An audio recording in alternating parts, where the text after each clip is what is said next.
This is 10 wheelbarrowfuls of mulch, and I have a shallow-sided wheelbarrow that I'm using, and I can get about 7 shovelfuls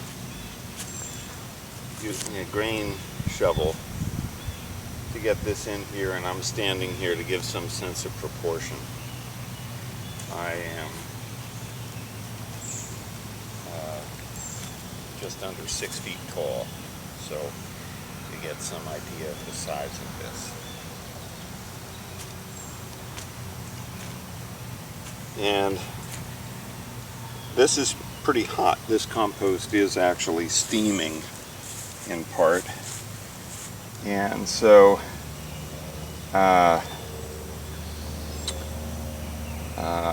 I know that it's going to compact, it's going to compress, it's going to lose some volume here, and this is probably what I'm going to consider to be about maybe 3 inches, and I want to get up to more in the neighborhood of 6. So I'm probably going to be putting this much again on top of that to define a bed area. And I figure I'm going to need,